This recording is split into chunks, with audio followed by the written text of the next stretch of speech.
क्षमा चाहता हूँ, देर से हम थोड़ी प्रेस वार्ता में देरी हुई, उसके लिए क्षमा। मेरे साथ आज मेरे साथियों दिल्ली कांग्रेस के हमारे उपाध्यक्ष और दक्षिणी नगर निगम में हमारे सदन के नेता अभिषेक दत्त जी भी मेरे साथ उपस्थित हैं। मेरे दो युवा साथी कांग्रेस के नेता पार्षद यास्मीन जी, जुबेर जी और परवीन जी। आज का जो विषय है साथियों, दिल्ली की बिगड़ती हुई जो स्थिति है, ख़ास तौर से पिछले कोविड से समय से हुई शुरुआत और अब बदलते हुए मौसम के साथ, चाहे हम पर्यावरण की बात करें या दिल्ली के अंदर विकास की बात करें या जन नीतियों की हम बात करें, हर मसले पे दिल्ली पिछड़ती जा रही है। अफसोस ये है कि दिल्ली में समस्याओं का अंबार है और मुख्यमंत्री फरार है। मुख्यमंत्री जी दिल्ली छोड़कर के अपने चुनावी पर्यटन पर है। दिल्ली में जहां कोविड की वजह से हजारों मौतें हुई हैं, लाखों लोग परेशान हुए हैं, बहुत अलग अलग तरीके से लोग परेशानी में आए हैं। अभी बहुत ऐसे परिवार हैं जो बिस्तर पर हैं, उठ नहीं पाए, बीमारी की वजह से महीनों अस्पताल में एडमिट रहे। बहुत लोग ऐसे हैं जो उनके काम धंधे बंद हो गए। बहुत सारे लोग ऐसे हैं जो अभी तक आर्थिक तौर से जो परेशान है वो उबर नहीं पाए हैं। प्रदूषण की स्थिति बद से बदतर है, सभी जानते हैं। AQI अभी भी 400 के आसपास चल रहा है और डेंजरस लेवल से ऊपर है। सांस लेने में दिक्कतें हैं, परेशानियां हैं। जहां वायु प्रदूषण से लोग परेशान हैं, वहां जल प्रदूषण से भी लोग बुरी तरह से प्रभावित हैं।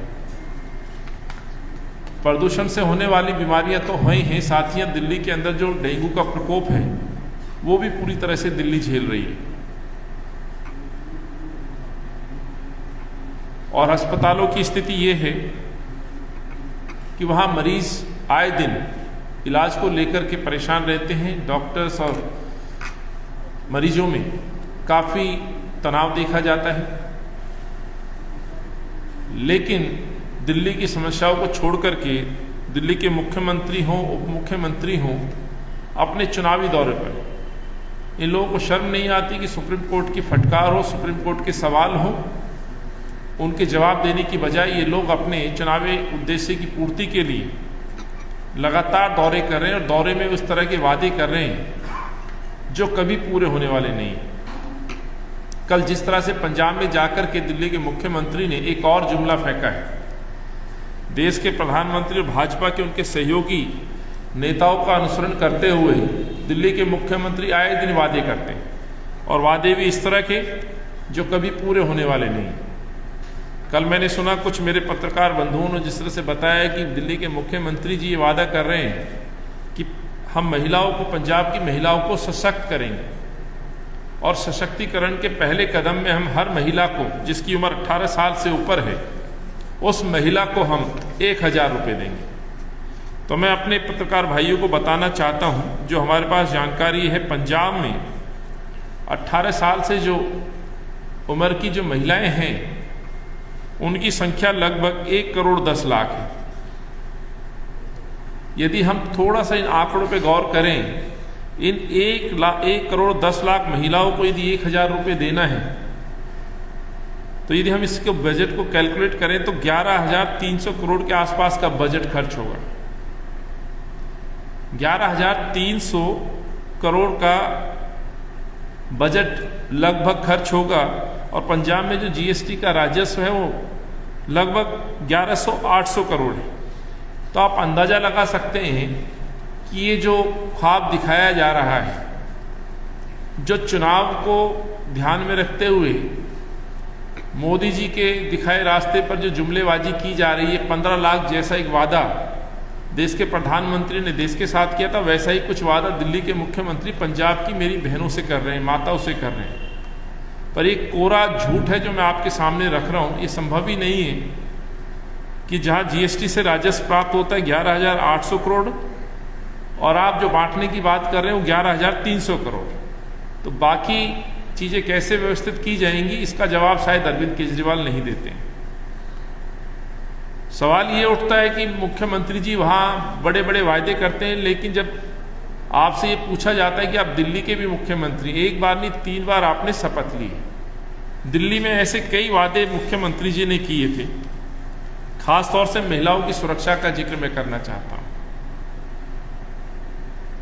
महिलाओं से संबंधित जितनी बातें अरविंद ने की थी, आज तक एक भी वायदे को पूरा करने का प्रयास अरविंद के द्वारा नहीं किया गया, और ये मैं दावे के साथ कहना चाहता हूँ, जिसमें खास तौर से महिलाओं की सुरक्षा का बड़ा एक विषय है। याद होगा जब निर्भया का केस हुआ था, उसमें बड़े बड़े दावे और बातें की गई थी, धरने प्रदर्शन किए गए थे।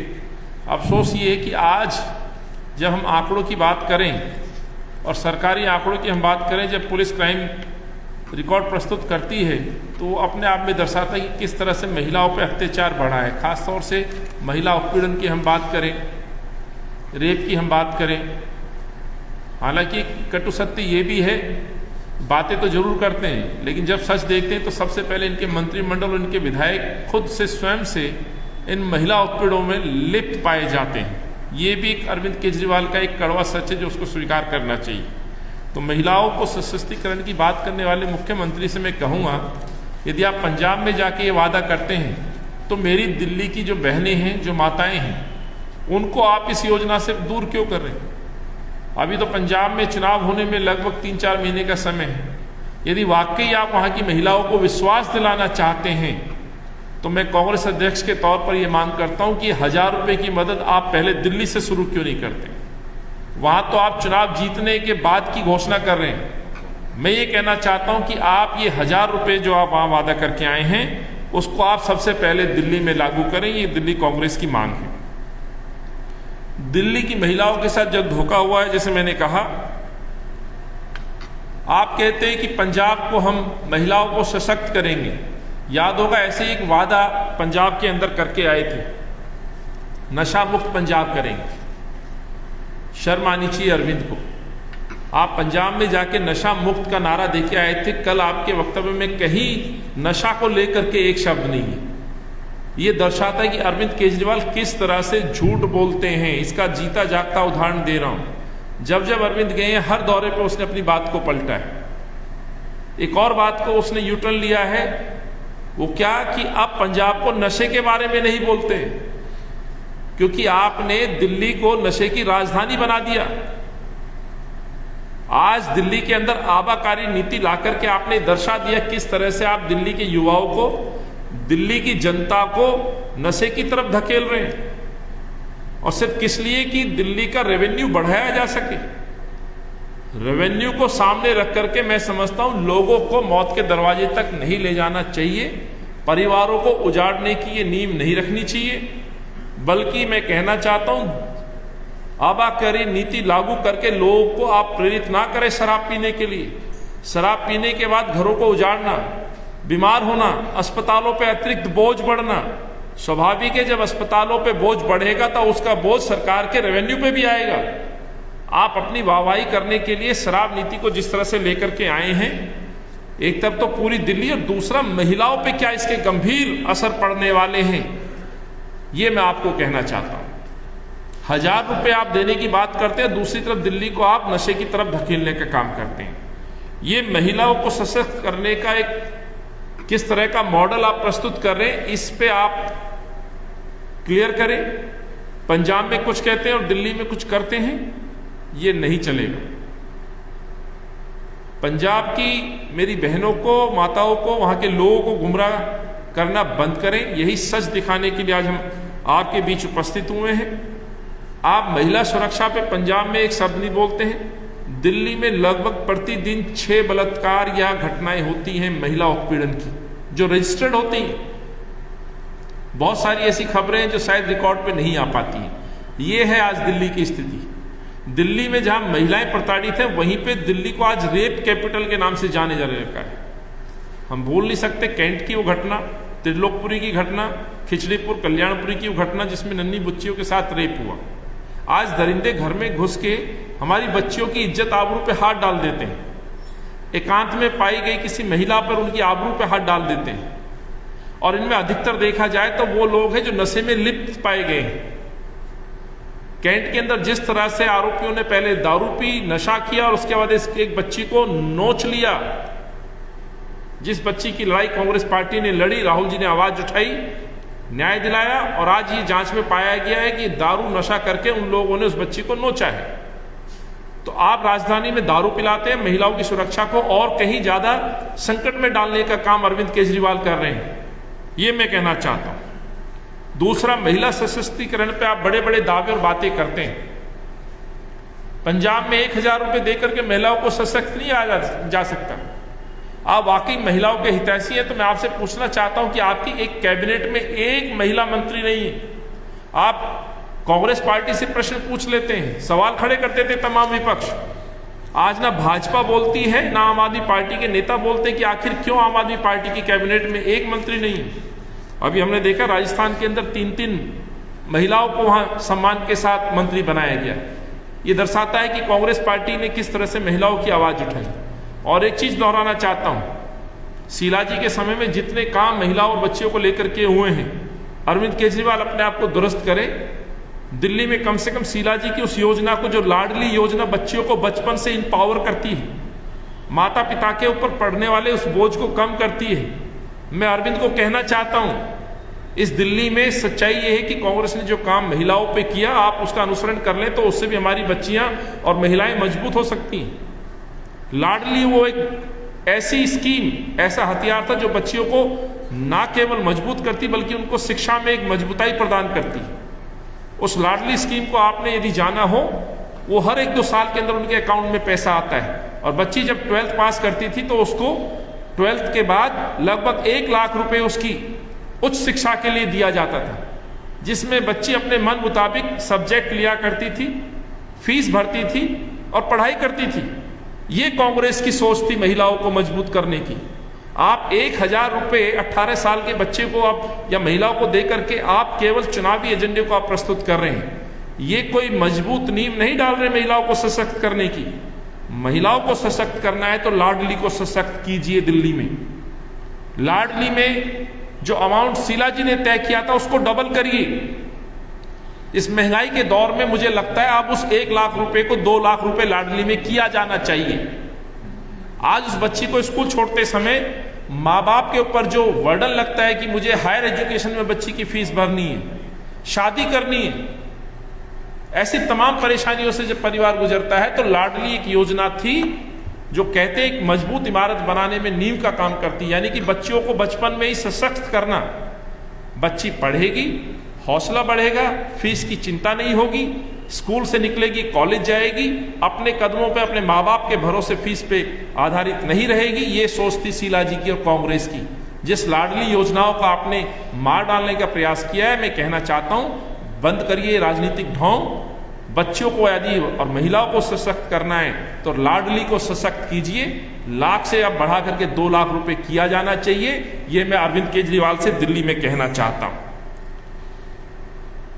पेंशन का जिक्र आज हर बुजुर्ग करता है। मैं जन जागरण पोल खोल यात्रा में जहां जाता हूं, मुझे एक व्यक्ति नहीं मिलता जो कहता है कि नई पेंशन मिली हो। जो शीला जी के समय में पेंशन मिल रही थी उतने ही परिवारों को पेंशन मिल रही है।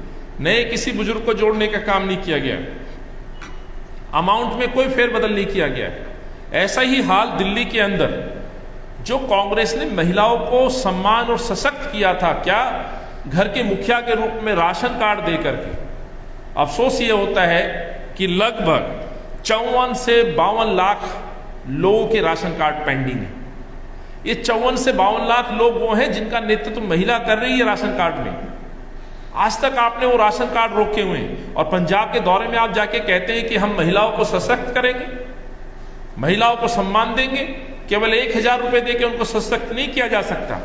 अरविंद केजरीवाल ये समझ ले कि आपको यदि वाकई ईमानदारी से काम करना है तो उनको वो काम करने पड़ेंगे जो कांग्रेस अपने समय में करती आई थी, उसमें इजाफा करना होगा चीजों को।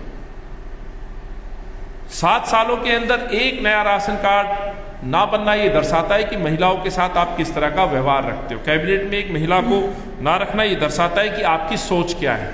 महिलाओं के प्रति हो रहे अत्याचार के खिलाफ आज एक शब्द नहीं बोलते हो, ये दर्शाता है कि आपकी सोच क्या है। महिलाओं के प्रति सरकार में आने से पहले कहते थे कि हम बलात्कार नहीं होने देंगे, धरने पे बैठा करते थे, अन्ना जी के साथ जन लोकपाल की बात किया करते थे, एक शब्द नहीं बोलते। आज कोई रेप होता है तो 10 लाख रुपए दे करके उनकी जुबान को चुप किया जाता है। उनकी गरीबी का फायदा उठा करके उन लोगों पे प्रेशर डाला जाता है कि आप बयान मत दीजिए। 10 लाख रुपए नहीं मांगे थे महिलाओं ने, बच्चियों ने अपनी इज्जत आबरू की सुरक्षा मांगी थी, जो आज दिल्ली में नहीं है। प्रतिदिन जो आंकड़े हैं, लगभग 6 केस डेली रजिस्टर्ड होते हैं, ये मैं कहना चाहता हूँ। और आप बात करते हैं पंजाब में जाके महिला सशक्तिकरण, आप वहाँ के किसानों को बदनाम करते हो पराली को लेकर के, प्रदूषण को लेकर के। आज जो प्रदूषण की स्थिति दिल्ली में है साथी, वो छुपी नहीं है, इतनी बद से बदतर हो चुकी है, सांस लेना मुश्किल हो चुका है, हर किसी के अंदर खांसी है। अरविंद मुख्यमंत्री बन के अपनी खांसी ठीक करा सकते हैं, सरकारी पैसे पे प्राइवेट अस्पताल में ट्रीटमेंट लेके बेंगलोर जा सकते हैं, जयपुर जा सकते हैं, हिमाचल जा सकते हैं, लेकिन गरीब व्यक्ति खुद और अपने बच्चों को लेकर के कहाँ इलाज प्रदान करे। अरविंद को सरकारी खर्चे पे अपने और अपने परिवार को इलाज मिल सकता है, लेकिन मजदूर को, गरीब को इलाज कहाँ मिलेगा। इसलिए जिस तरह से कल पाबंदियां उठाई गई हैं, प्रदूषण के खिलाफ जंग न लड़ करके, मुझे लगता है अरविंद केजरीवाल बिल्डर माफिया या जो चल रहे प्रोजेक्ट, या यूं कहूं कि शराब के ठेकों को खुलवाने के लिए जिस तरह से उनका साथ दे रहे हैं, दर्शाता है कि कंस्ट्रक्शन वर्क से तो आप रोक हटाते हैं, लेकिन मजदूरों को इस पॉल्यूशन में, इस प्रदूषण में और दम घुटने के लिए आप साइड पे भेजते हैं।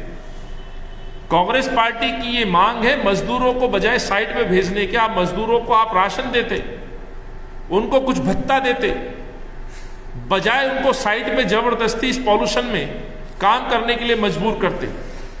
मैं मानवाधिकार आयोग से भी और सरकारों से पूछना चाहता हूं, यदि प्रदूषण है और मजदूर साइड पे यदि धूल मिट्टी में काम करेगा तो क्या उनकी जान को जोखिम में नहीं डाला जा रहा है? मैं अरविंद से पूछना चाहता हूं, क्या उनके बच्चे परिवार नहीं है? क्या आप जबरदस्ती उनको जहर पिलाने के लिए, जबरदस्ती बीमार करने के लिए साइट पे भेज रहे हैं? जिस मजदूर की मजदूरी लगभग 600 रुपये मिलती होगी, उसको यदि बीमार पड़ा और यदि हजारों रुपए खर्च हुए, यदि उसकी जान गई, तो क्या सरकार उसकी दोषी नहीं है? तो उनको साइट पे भेजने की बजाय, माफियाओं का साथ देने की बजाय मजदूरों को सहायता राशि देनी चाहिए थी, राशन मुहैया कराना चाहिए था, और शराबों को खुलवाने के लिए जो कंस्ट्रक्शन वर्क आप कराना चाहते हैं उस पर रोक लगानी चाहिए थी। और ये तमाम रिपोर्ट्स में कहा जा रहा है। इसीलिए कांग्रेस पार्टी ये मांग करती है कि मजदूरों को निर्माण कार्य में भेजने के लिए आप उनको मुआवजा दें। शराब के ठेके खोलने से जो मकसद आपका जो पूरा होता दिख रहा है कि ठेके खुलवाने में जो आपको जल्दबाजी है, उस पर रोक लगनी चाहिए। ये पॉल्यूशन हर व्यक्ति के लिए घातक है, खतरनाक है, अमीर हो गरीब हो, इस सब के फेफड़ों के लिए घातक है। दिल्ली को बचाना चाहिए, ना कि आंख बंद करके अपने लालच के लिए, भ्रष्टाचार के लिए इनको अनुमति देना। साथियों, शराब की पॉलिसी को लेकर के जिस तरह से तत्परता अरविंद केजरीवाल ने दिखाई है, अफसोस होता है अरविंद केजरीवाल जिस तरह से उत्तराखंड में जॉब की बात करते हैं, पंजाब में जाते हैं, गोवा में जाते हैं और दावे करते हैं कि हमने बहुत जॉब दी। तो माफ करिएगा, मैं ये एक डॉक्यूमेंट है आरटीआई, ये अरविंद केजरीवाल के कार्यालय का जवाब है। ये जवाब है अरविंद केजरीवाल का, आरटीआई से जो सूचना मिली है। और ये जवाब में कहा गया है मात्र 440 लोगों को 6 साल में नौकरी दे पाए हैं। ऑन रिकॉर्ड बोल रहा हूं। पंजाब में कैसे दावे करते हैं अरविंद केजरीवाल कि हम नौकरियां दी हैं सबसे ज्यादा, उत्तराखंड में कहते हैं कि हमने नौकरी दी है। तो ये सच है जो मैं आपको दिखाना चाहता हूं, हमने पहले भी प्रस्तुत किया है। दूसरा, इनका एक स्वराज और एक डायलॉग, दिल्ली डायलॉग मैनिफेस्टो, ये 2 मैनिफेस्टो की कॉपी है, मैंने पहले भी रखा है।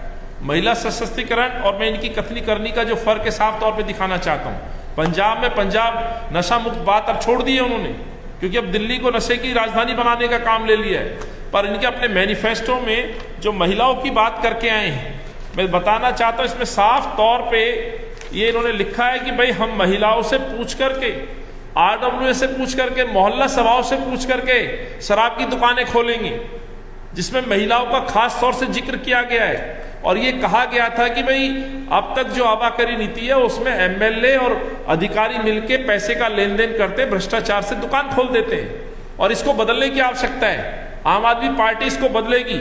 ये अरविंद का स्वराज, ये मेरा नहीं है, ऑन रिकॉर्ड है, अरविंद के ऑफिशियल उसमें कहा गया था स्वराज में, और ये कहा गया था कि हम पॉलिसी लाएंगे, पॉलिसी में ये व्यवस्था करेंगे कि मेरी बहनें, माताएं, महिलाएं पूछ करके शराब के ठेके को अनुमति देंगी। अनुमति ली जाएगी मोहल्ला सभाओं से, अनुमति ली जाएगी धार्मिक संस्थाओं से। अरविंद से मैं पूछना चाहता हूं, किस बहन से आपने पूछा है बताएं, किस मोहल्ला सभा से पूछा है वो बताएं। यदि आपने नहीं पूछा है तो फिर सिद्ध हो जाता है कि आप झूठ बोलते हैं, जो झूठ कल बोल के आए हैं कि 1000 रुपए हम महिलाओं को देंगे। जन लोकपाल पे आप यूटर्न ले गए, यमुना सफाई पे यूटर्न ले गए, बेरोजगारी पे यूटर्न ले गए, दिल्ली को विश्व का बेहतरीन शहर बनाने की बात करते थे तो इस शहर को क्या बना दिया, 7 साल में दिल्ली देख चुकी। जिस पॉलिसी की हम बात कर रहे हैं, कांग्रेस पार्टी शराब के ठेकों के खिलाफ जंग लड़ रही है, उनको बंद कराने का काम कर रही है और ये किसी भी सूरत में एक्सेप्ट नहीं किया जाएगा कि चौक चौराहे गली मोहल्ले में शराब की दुकानें खोली जाएं। आज महिलाएं परेशान है, जहां स्कूल की बस रुकती आके, जहां बच्चे इकट्ठा होते हैं, माताएं बहनें जहां अपने बच्चों को छोड़ने और पिक करने आती है, वहां शराब के ठेके के लाइसेंस दिए जा रहे हैं और इनके जो एमएलएज हैं वो दिखावे के लिए चिट्ठी लिखते हैं। मैं इस दावे के साथ कहना चाहता हूं कि आज दिल्ली का मुख्यमंत्री आम आदमी होने का नाटक जरूर करता है, लेकिन उनका अपना एमएलए उनसे मुलाकात नहीं कर सकता। और ये बात करते शीला जी के समय की, आज इनके किसी एमएलए में दम नहीं है कि वो मुख्यमंत्री से सवाल पूछ सके। जनता को गुमराह करने के लिए चिट्ठी लिखते हैं। मैं आह्वान करता हूं चड्डा जी से कि आप बैठिए धरने पे, शराब के ठेके के सामने बैठिए। बग्गा जी से कहना चाहता हूं, मैं कृष्णानगर गया था, बग्गा जी कृष्णानगर की शराब के ठेके पर अरविंद के खिलाफ बैठिए, इस नीति का विरोध करिए। ये भ्रष्ट नीति जो शराब माफिया के साथ मिलकर लाई गई है शराब का धंधा कराने के लिए, इसके खिलाफ आम आदमी पार्टी के एमएलए बनिए, मैं उनके गले में माला डालूंगा। कांग्रेस का कार्यकर्ता, दिल्ली की हमारी महिलाएं उन ठेके के विरोध में जो लोग बैठेंगे उनका स्वागत करेगी, क्योंकि कांग्रेस पार्टी इसका विरोध कर रही है। साथियों, शराब नीति का मैं एक और पर्दाफाश करना चाहता हूं इन दोनों सरकारों को। मेरे साथ अभिषेक दत्त जी हैं, हमारे सदन में नेता हैं, हमारे युवा पार्षद यहां बैठे जो जंग लड़ रहे हैं, लड़ाई लड़ रहे हैं, शराब के ठेके को बंद करा रहे हैं। यास्मीन जी के एरिया में एक ठेका इन्होंने बंद कराया। जुबेर भाई सीलमपुर में लड़ रहे हैं, घनी आबादी के बीच में एक शराब माफिया जिद पे अड़ा हुआ है ठेके खोलने के लिए। भाजपा कहती है कि हम विरोध कर रहे हैं, ये दिखावे का विरोध नहीं चलेगा साहब। एलजी साहब परमिशन देते हैं, गृह मंत्री एक शब्द नहीं पूछते हैं, दिल्ली के प्रदेश अध्यक्ष एक शब्द नहीं पूछते हैं, दिल्ली के विपक्ष के नेता विधूड़ी जी एक शब्द में विरोध नहीं करते हैं, सातों सांसद चुप हैं, सांसद महिलाएं चुप हैं जो बड़े बड़े प्रश्न खड़ा करती थी। आज महिला होकर के वो ये दर्द नहीं समझ पा रही कि आप एक महिला है, गृहिणी है, जब शराब घर में आती तो किस तरह की बुराइयां घर में आती। तो आज मीनाक्षी जी भी चुप हैं, आज दूसरे सांसद चुप हैं। क्यों चुप हैं भाई? एलजी साहब से आपने क्यों मना नहीं किया? तमाम बातों पर आप मतभेद दिखाते हैं। स्वाभाविक सी बात है कि कहीं ना कहीं दाल में काला है, बल्कि मैं कहना चाहता हूं पूरी दाल ही काली है। और यह भी पता चला है जिन जिन लोगों को टेंडर दिए गए हैं, जो माफिया ग्रुप है, वो कौन सी कंपनी है, क्या इनकी साठगांठ है, उनको भी हम पर्दाफाश करेंगे, जल्दी करेंगे। लेकिन आज महिलाओं की सुरक्षा की बात है और जिस तरह से कायदे कानून को ताक पे रख के साथियों बात की जा रही है, ये 17/11/2021 का एक सर्कुलर है। इस सर्कुलर के अनुसार शराब के जो ठेके खोलने की बात कही जा रही है वो भी मैं आपके सामने रखना चाहता हूं। किस तरह से दिल्ली की जनता को गुमराह अरविंद केजरीवाल कर रहे हैं। साथियों, जो रिहायशी इलाकों में दुकानें खोली जा रही है उसमें व्यवस्था की गई थी इस सर्कुलर के अनुसार। इसमें साफ तौर पे कहा गया है, the opening of retail vend in non conforming area in subject to obtaining the requisite approval from DDA and concerned MCD by the licensing applicable in accordance with the rules in place of the subject। ये इसमें दिखाता है कि भाई आपको residential area में जो रिहायशी एरिया में दुकान खोलने जा रहे हैं उसमें आपको जरूरत होगी DDA से, MCD से NOC या लाइसेंस परमिशन की।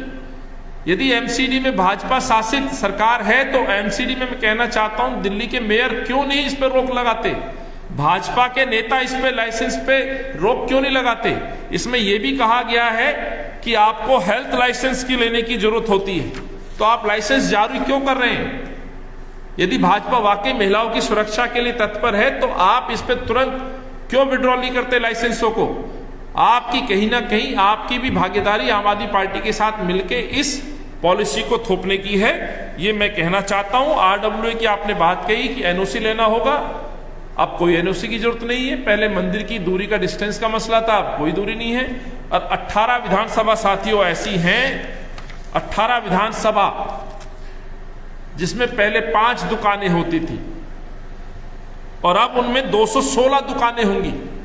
अंदाजा लगाइए कि क्या स्थिति होगी ऐसे क्षेत्रों में जहां पहले शराब की दुकानें नहीं होती थी। तो पूरी तरह से अनऑथराइज कॉलोनी हो, ग्रामीण हो या नॉन कंफर्मिंग बाजार हो, शराब की दुकानों को खोलने की जो अनुमति दी है उसका विरोध कांग्रेस पार्टी निरंतर कर रही है, सवाल उठा रही है और हमारा ये आंदोलन और तेज होगा। और उसी के तहत आज हम लोगों ने वार्ता में अपनी बात रखी। मेरे साथ हमारे विपक्ष के नेता, कांग्रेस के नेता अभिषेक भाई आपके सामने एक बड़े गंभीर विषय पर सरकार से कुछ सवाल पूछेंगे, MCD में शासित भाजपा से सवाल पूछेंगे। तो मैं अभिषेक जी से कहूंगा कि वो अपनी बात रखें। बहुत बहुत धन्यवाद अनिल भाई। हमारे यहाँ पे उपस्थित सभी हमारे प्रेस से आए सभी भाई बहन, बहुत गंभीर विषय पे अनिल जी ने आपसे बहुत डिटेल में बताया कि किस तरीके से अरविंद केजरीवाल जी जो 8 साल पहले 1000 मोहल्ला क्लिनिक करने की बात करते थे, आज 400 के लगभग मोहल्ला क्लिनिक के बाद 864 शराब के ठेके खोलने जा रहे हैं। जो उनका 2020 का गारंटी कार्ड था जिसमें उन्होंने 10 मेन गारंटीज दी थी, भले ट्रांसपोर्ट की बात हो, एयर पोल्यूशन की बात हो, घर घर नल की बात हो, जहाँ झुग्गी जहाँ मकान की बात हो, उस पर कार्य तो अरविंद केजरीवाल जी कर नहीं रहे, परंतु घर घर शराब और जहाँ मोहल्ला वहाँ शराब का ठेका खोलने पे काम कर रहे हैं। 18 तारीख को हमने LG साहब को एक पत्र लिखा था जिसमें हमने LG साहब से निवेदन करा था कि दिल्ली के तीनों नगर निगम के आयुक्तों को आप ये आदेश दें कि जितने भी 864 शराब के ठेके खोले जा रहे हैं उनकी बिल्डिंग की जांच कराई जाए। और ये बहुत गंभीर बात है कि केजरीवाल जी की फाइल को LG साहब पास कर देते हैं, इलीगल बिल्डिंगों में ठेके खुलने के लाइसेंस दिल्ली सरकार दे देती है और MCD चुप रहती है। जब इस पे काम नहीं करा गया तो उसके बाद मेरे खुद के क्षेत्र में 2 ठेकों की रिपोर्ट मेरे पास आई। मैं इनके एग्जाम्पल इसलिए दे रहा हूँ तो आप समझ जाएंगे। एक ओल्ड सेवानगर और एक दयानंद कॉलोनी, जब हमने उनकी बिल्डिंग की जांच कराई तो दोनों बिल्डिंग इलीगल निकली। उनके हमने वर्क स्टॉप के नोटिस भी भेज दिए। 2 को देखा, दोनों के दोनों नकली निकले।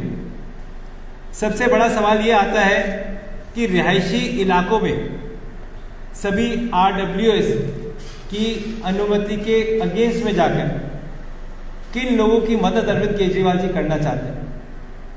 और सभी जगह जहाँ धरने कांग्रेस पार्टी ने करे, उसके बाद आम आदमी पार्टी के सभी विधायक, मंत्री और निगम पार्षद भी वहाँ लोगों के बीच में पहुंचे। अगर उनके विधायकों की वाकई में मंशा है कि ये ठेके बंद होने चाहिए तो विरोध छोड़ के अरविंद केजरीवाल जी को ढूंढिए ना। उत्तराखंड में मिले, पंजाब में मिले, गोवा में मिले, दिल्ली में तो मिलते नहीं। वहां जाके इस पॉलिसी को बंद कराना चाहिए। केवल फेसबुक में या सोशल मीडिया में फोटो डालने से ठेके बंद नहीं हो सकते। इसी को देखते हुए आने वाले 25 तारीख को साउथ दिल्ली नगर निगम के हाउस में एक प्रस्ताव कांग्रेस पार्टी लेके आ रही है। प्रस्ताव की कॉपी है, भी आपको दे देंगे, कि साउथ दिल्ली म्युनिसिपल कॉर्पोरेशन में जितने भी शराब के ठेके खोले जा रहे हैं उन पर रोक लगाई जाए। MCD के द्वारा सभी ठेकों की जांच करी जाए, लोकल RW से NOC ली जाए और जितनी भी रिहायशी एरिया में ये ठेके खोले जा रहे हैं उन ठेकों पर तुरंत रोक लगाई जाए। अगर 2 ठेकों में हमने वेरीफाई करा के दोनों गलत निकले तो आप सोचिए 864 में से कितने इलीगल ठेके खुलने जा रहे होंगे। और दुख की बात है, जहाँ भारतीय जनता पार्टी की एमसीडी को आगे बढ़कर इस पे काम करना था, आज भी वो लोग चुपचाप बैठे हुए हैं। केजरीवाल जी की 8 साल की नाकामियत की वजह से दिल्ली वर्ल्ड की मोस्ट पोल्यूटेड सिटी बन गई और आज 8 साल के बाद केजरीवाल जी जिस तरह दिल्ली में 864 ठेके खोलने जा रहे हैं, दिल्ली वर्ल्ड की मोस्ट क्राइम कैपिटल बन जाएगी। उनके मैनिफेस्टो में, उनके गारंटी कार्ड में कहीं भी ठेकों के बारे में नहीं लिखा था। तो ऐसा क्या दबाव है अरविंद केजरीवाल जी पे, इन उद्योगपतियों का क्या दबाव है कि वो दिल्ली के अंदर बसेस पे ध्यान नहीं देते, हॉस्पिटल्स पे ध्यान नहीं देते, यमुना क्लिनिक पे ध्यान नहीं देते, हर गली ठेके खोलने पे ध्यान देते हैं। पंजाब को नशा मुक्त बनाना चाहते हैं अरविंद केजरीवाल जी, और दिल्ली को हर गली ठेका देना चाहते हैं अरविंद केजरीवाल जी। हर स्टेट में उनका स्टैंड बदल जाता है। तो कांग्रेस पार्टी की बहुत स्पष्ट मांग भी है और मैं उम्मीद करता हूं भारतीय जनता पार्टी के निगम पार्षद भी, आम आदमी पार्टी के निगम पार्षद भी, जो प्रस्ताव कांग्रेस पार्टी 25 तारीख को लेके आ रही है, इसमें हमारा साथ देंगे। और मैं एक उदाहरण देके आपको बताना चाहता हूं, जब एनजीटी के आदेश के बाद में भारतीय जनता पार्टी की एमसीडी ने दिल्ली के अंदर सारे प्राइवेट गेस्ट हाउसेस को और होटलों को मदद करने के लिए एमसीडी के पार्क में शादियां बंद कर दी थी, तो हमारा ही प्रस्ताव को दिखाकर सुप्रीम कोर्ट से रिलीफ मिली थी एमसीडी के द्वारा। तो सेम तरीके से ये प्रस्ताव 25 तारीख को आएगा कि जब तक इन सब बिल्डिंगों की वेरिफिकेशन नहीं हो जाती, लोकल आरडब्ल्यूएस की एनओसी नहीं मिल जाती, वहाँ की जितनी भी महिलाएं हैं उनसे नहीं पूछा जाता, किसी भी बिल्डिंग में सरकारी ठेके, प्राइवेट ठेके जो केजरीवाल जी खोलने जा रहे हैं, बिल्कुल भी ना खुले। और मैं आपको यकीन से कह सकता हूं, भले किसी सीट पे कांग्रेस का निगम पार्षद ना हो, कांग्रेस के कार्यकर्ताओं में इतनी ताकत है कि ये शराब माफिया को दिल्ली में घुसने बिल्कुल भी नहीं देंगे। बहुत बहुत धन्यवाद। धन्यवाद अभिषेक भाई, जो बात कही है ये कांग्रेस पार्टी ने आज रेजोल्यूशन रखा है। मुझे उम्मीद है कि आज वाकई दोनों पार्टियों के, आम आदमी पार्टी और भाजपा के, दिल्ली के हित में, महिलाओं के हित में यदि सोचते हैं तो इसका समर्थन करेंगे। और इस प्रस्ताव को लेकर के हम अपील करते हैं पार्षदों से कि राजनीति से ऊपर उठ करके इस प्रस्ताव का समर्थन करें, जिसमें हमने कहा है कि भाई शराब की दुकानें नहीं खुलनी चाहिए। और आज अरविंद का जो चेहरा है वो लगातार धीरे धीरे उजागर हो रहा है। तो हमारे साथ में यास्मीन जी भी उपस्थित हैं और जुबेर जी भी मैं कहना चाहता हूँ, कांग्रेस के नेताओं ने अपने अपने क्षेत्र में दुकानें बंद कराई हैं और कांग्रेस पार्टी का कार्यकर्ता हर उस दुकान के विरोध में बैठेगा जो इस नीति के तहत खोली जा रही है। तो मैं यास्मीन जी से कहूँगा कि वो भी अपनी बात करें। शुक्रिया अनिल जी। अनिल भाई ने इतने विस्तार पर अच्छे से सारी बातें समझाई कि मैं अपनी तरफ से सिर्फ एक बात कहना चाहती हूँ। मैं पॉलिटिक्स में काफ़ी नई हूँ, 4 साल पहले ही मैंने इलेक्शन लड़ा पहली बार। लेकिन जब महिलाओं का नाम लेके इलेक्शन जीतने की कोशिश की जाती है और महिला सशक्तिकरण और वुमेन एम्पावरमेंट की बात बार बार कही जाती है, तो बहुत अजीब सा लगता है कि ये एम्पावरमेंट और सशक्तिकरण है क्या चीज़। ये कोई गोली है जो हमें दे दी जाती है, जो हम खा लेंगे और हम एकदम से एम्पावर हो जाएंगे। केजरीवाल जी पंजाब में जाके कह रहे हैं कि वो 18 साल से उम्र की 18 साल की उम्र वाली महिलाओं को 1000 रुपये की एक पेंशन कहें क्या उनको दी जाएगी। अब उसका फ़ायदा क्या होगा? 18 साल तक तो पढ़ाई उनकी हो जाएगी, एक तरफ वो पेंशन वहाँ पे दे रहे हैं, दूसरी तरफ यहाँ पे लिकर शॉप्स खोल रहे हैं। तो ये दोनों चीज़ों का जो व्यू पॉइंट है, उनका वर्ल्ड व्यू मैच कैसे होता है, कुछ समझ नहीं आ रहा है। वहाँ पे 1000 रुपये महिलाओं को दे रहे हैं, यहाँ जो विधवाएँ हैं एमसीडी में जिनको पेंशन दी जाती थी, उनकी पेंशन सबकी रुक गई है। 3 साल से किसी को पेंशन नहीं मिली है। अब एमसीडी में आप जाएंगे तो वो कहेंगे कि दिल्ली सरकार ने पैसे नहीं दिए या बीजेपी सरकार ने पैसे नहीं दिए, तो पता नहीं क्या होता है। लेकिन यहाँ पे किसी को पेंशन नहीं मिल रही, लेकिन वहाँ पे एक पेंशन का प्रॉमिस किया जा रहा है। जब केजरीवाल जी शुरू में आए थे, जब केजरीवाल जी शुरू में आए थे तो उन्होंने महिला एम्पावरमेंट, महिला सशक्तिकरण, विमेन प्रोटेक्शन की बड़ी बातें करी थी। एक उन्होंने प्रॉमिस किया था कि हर बस में मार्शल्स होंगे। वो मार्शल्स तो आज तक किसी को दिखे नहीं, लेकिन अब हर मोहल्ले में एक शराब की दुकान और एक ठेका ज़रूर खुला जाएगा। उनके जैसे अभी अनिल जी कह रहे थे, उनके अपने मैनिफेस्टो में लिखा है कि हम ये खोलने से पहले विमेन ग्रुप से, रेजिडेंसेस से सबसे पूछा जाएगा। अब मेरे वार्ड में एक हफ्ते से महिलाएं रोड पे बैठी हुई हैं। मैं अनिल जी केजरीवाल जी से लगातार अपॉइंटमेंट मांग रही हूँ, लेकिन कोई सुनवाई नहीं है। उनके एमएलए से टाइम मांग रहे हैं, कोई सुनवाई नहीं है। वो बेचारी वहाँ बैठी हैं, ठंड में बैठी हैं, रोड पे बैठी हैं। ये शराब की दुकान खोली गई है मेन रोड पे, एक हॉस्पिटल उसके पीछे है, मंदिर 2 कदम पे है, रेजिडेंशियल कॉलोनी साथ में लगी हुई है और बच्चों का बस स्टॉप सामने है। यहाँ पे शराब की दुकान खोली जा रही है और किसी की सुनवाई नहीं है। दूसरी बात, शराब की जो एज है 25 से करके केजरीवाल जी ने 21 कर दी है। मतलब are we going to become the liquor capital. अब वो गोवा में जाके इलेक्शन लड़ रहे हैं, सारी चीज़ें यहाँ पर वो कर रहे हैं। एंड क्यों, व्हाट इज़ द अर्जेंसी कि इतना पैसा दिल्ली सरकार को अर्जेंसी हो गई है निकालने की, which is only spent on publicity. As a woman अगर मैं कहूँ तो मुझे एम्पावरमेंट मेरे लिए क्या है? मेरे बच्चे बाहर नहीं निकल सकते घर से।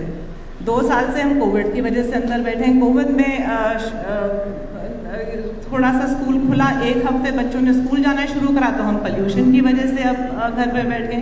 तो हम अपने बच्चों को क्या लाइफ दे रहे हैं? मुझे याद है 3 साल पहले जब दिल्ली वो स्मॉग में पूरी भर गई थी, यहीं से बैठ के हमने इतनी आवाज़ उठाई थी कि केजरीवाल जी, 3 साल में क्या हुआ है? 7 साल से पहले इतनी पोल्यूशन कभी दिल्ली में हुई नहीं। केजरीवाल जी पंजाब को ब्लेम करते हैं। अब उनकी अगर वो पंजाब में जाके सरकार चला रहे तो फिर ये भी प्रॉमिस कर दे कि दिल्ली पंजाब दोनों की पोल्यूशन दूर हो जाएगी। तो ये जो जुमलों की सरकार है, इट इज़ वेरी बहुत डिसअपॉइंटिंग है जो उनकी जो जुमलों के ऐसे लगता है कि जहाँ मोदी जी पैर रखते हैं वहीं पे उसी रास्ते पे अपना रास्ता बना लेते हैं। दूसरी एक चीज़ और मैं देख रही थी कि यहाँ पे हमारे इन्होंने एक पोर्टल खोला है जिसमें 13 लाख अनएम्प्लॉयड यूथ है, जिसमें से 50% इसमें महिलाएं हैं। तो ये जो 1000 रुपये पेंशन पंजाब में प्रॉमिस कर रहे हैं वो यहीं पे दे दें दिल्ली में। तो यहाँ तो उनकी, जैसे अनिल भाई ने बोला, यहाँ उनकी सरकार है तो यहाँ पे ही सरकार दे दें, पेंशन दे दें। दूसरी बात, हमने अभी अनिल भाई जैसे बता रहे थे, मेरे इलाके में दरियागंज में एक शराब का ठेका खुल रहा था, 2 हफ्ते की पहले बात है, और हमने उसको मिलकर खोलने नहीं दिया। सरकार ने तो कुछ नहीं किया, लेकिन जिसने अप्लाई किया था उस ठेके के लिए उसने ही विड्रॉ कर लिया। मैंने ट्विटर वगैरह पर भी ये डाला था। तो ये हमारी नीति, और अब हमारे इलाके में तो कहीं नहीं खुलेगी, चाहे कितने दिन ही बैठना हो, कैसे भी करना हो, कोई दुकान हम लोग तो नहीं खुलने देंगे। और जैसे मैंने कहा कि बड़ा दुख होता है कि सिर्फ महिलाओं का नाम सिर्फ इलेक्शन के टाइम पे लिया जाता है कि हम 1000 रुपये दे देंगे, हम मार्शल्स दे देंगे, हम एम्प्लॉयमेंट दे देंगे, बट वो कुछ होता नहीं है। सिर्फ उनके ये जुमले हैं यूज़ करने के लिए। अगर अभी हर मोहल्ले में आप शराब का ठेका खुलेगा, अनएम्प्लॉयमेंट एट इट्स राइज है, तो लॉजिकली क्या होगा? इससे औरतों का सशक्तिकरण, एम्पावरमेंट कैसे होगी? औरतों की सेफ्टी की जिम्मेदारी कौन लेगा? शुक्रिया। धन्यवाद यशमिन जी। जिस तरह से कहा है कि भाई लगभग 13,27,000 पढ़े लिखे बेरोजगार आज दिल्ली में रजिस्टर्ड हैं, तो हमारी ये मांग है 1000 रुपये यदि पंजाब में जाके आप वादा कर रहे हैं तो भाई दिल्ली के पढ़े लिखे बेरोजगार युवकों को और जो युवा बच्चे हैं उनको आप ये दिल्ली में क्यों नहीं देते हैं, ये कांग्रेस पार्टी मांग करती है। और इस दावे के साथ कि दोनों ही पार्टियां मिलकर के इस आबाकारी नीति को दिल्ली में लागू करने के षड्यंत्र में शामिल हैं। यदि भाजपा इनके साथ नहीं है तो कांग्रेस पार्टी ये मांग करती है कि सदन में आज इस प्रस्ताव का साथ दें। खुलने वाली शराब की दुकानों के लाइसेंस कैंसिल करें। हेल्थ लाइसेंस हैं या उनका जो नक्शा है कंस्ट्रक्शन के लिए जो अप्लाई किया उस पर बैन लगाए। कम से कम बीजेपी की नीयत तो पता चले, अपना स्टैंड क्लियर करे बीजेपी। ये मैं आदेश गुप्ता और बीजेपी के राष्ट्रीय नेताओं से भी कहूँगा, इस दिल्ली को नशे की राजधानी ना बनने दें। माननीय महामहिम राज्यपाल साहब से भी हम आग्रह करते हैं कि इस नीति को आप कैंसिल करें, क्योंकि ये जन विरोधी, महिला विरोधी ये नीति है। इस शहर की पहचान देश की राजधानी शिलाजी की विकास की पहचान हुआ करती थी, अब इस शहर को आपने शराब की राजधानी बना दिया, प्रदूषण की राजधानी बना दिया, रेप कैपिटल अब जाने लगा है। जिस शहर को कभी फ्लाईओवर सिटी के नाम से जाना जाता था, शिक्षा के नाम से जाना जाता था, हेल्थ इंफ्रास्ट्रक्चर के रूप में जाना जाता था, आज उस शहर को आपने बर्बाद कर दिया। यही हम कहना चाहते हैं और बीजेपी से कड़े शब्दों में पूछना चाहते हैं कि अपना स्टैंड क्लियर करें।